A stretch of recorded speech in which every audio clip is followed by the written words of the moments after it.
Hello guys, welcome back to Hot News Studio, and today we are back with our segment gaming with some new exciting news about firmware updates.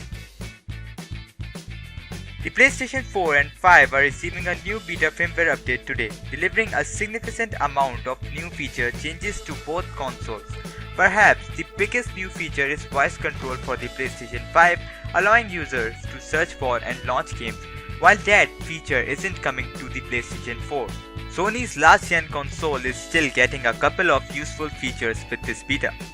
New Ps4 and Ps5 party features. To start, both PS5 and PS4 are getting new features that allow users to designate parties as either open or closed. When you create an open party, your friends will be able to see it and join it without need an invite first, as can any friend of anyone else already in the party. Closed parties function as the parties having up to this point, as people will still need an invite before they can join. For now, only people who have this new firmware beta installed can join open parties, so this feature isn't fully functional while it's still in the beta stage.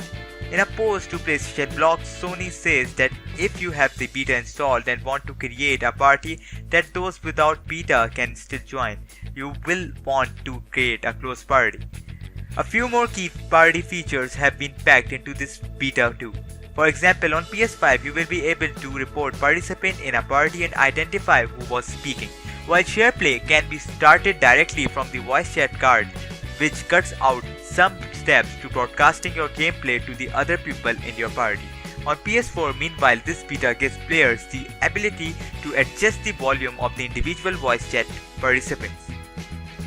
Unfortunately, that seems to do it for the new PS4 feature, but that isn't surprising considering that the console is likely approaching end of life. There's a lot more on the PlayStation 5 front, including various enhancements to the game base. The game base menu has now been divided into 3 different tabs, including Friends, Parties and Messages. The Friends tab, as the name suggests, will show you all of their friends and even let you manage friend requests. The update also adds a new on-air icon that will appear when someone in your party is sharing their screen, and we are finally getting a decline button for friend requests, making it easier to reject those unsavory friend requests you are bound to receive at one point or another. A collection of new UI features has been delivered to the PlayStation 5. For instance, you can now choose to keep a certain number of games on your home menu by highlighting the game, pressing the option button and then selecting Keep in Home from the menu that appears. You can choose to keep up to 5 games and apps on your home menu, ensuring they don't loop off as you add more games to your library.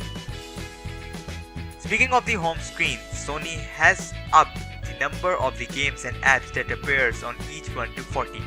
Trophy cards have been spruced up a bit, while the Create menu has been given a Start Share Screen button of its own. It sure seems like this update makes it a lot easier to start a broadcast from the multiple places in the PlayStation 5 UI, so if you frequently share your screen with your friends, you have more ways to kick off a live stream. As far as accessibility is concerned, the PS5 screen reader feature is picking up support for Russian, Arabic, Dutch, Brazilian, Portuguese, Polish and Korean. In addition, the display and the sound setting menu will let you toggle on the mono audio for headphones, though that feature isn't available over Bluetooth. You can even opt to apply check marks to those toggles, so it's easier to tell at a glance which features you have turned on. PS5 debuts voice control, but not for everyone. Finally, we come to the beta update Speak Kahuna voice command. This new feature is going live only for English-speaking beta participants in the US and UK, so even for a beta feature, it's getting a fairly limited release. If you want to give it a try, you will need to enable the feature voice command preview from the settings menu. From there, you can get your console's attention by saying "Hey PlayStation" and then asking it to open a game or app or control playback for media. We are assuming that you have to be within the earshot mic shot of your DualSense controller, since that where the embedded air microphone is. And it should be noted that by default Sony will record at least some of the commands you shout at your PlayStation. You can turn that off in voice command setting if you don't want Sony listening in. These system software betas are rolling out today to select beta participants, so if you are enrolled in Sony's beta program, check your mail for an invite to download and install the update. So, Sony is also going to introduce its voice command like Siri and Google Assistant. Let's see what the future of gaming brings. Keep watching Hot News Studio for latest gaming news and updates and a lot more. Thank you.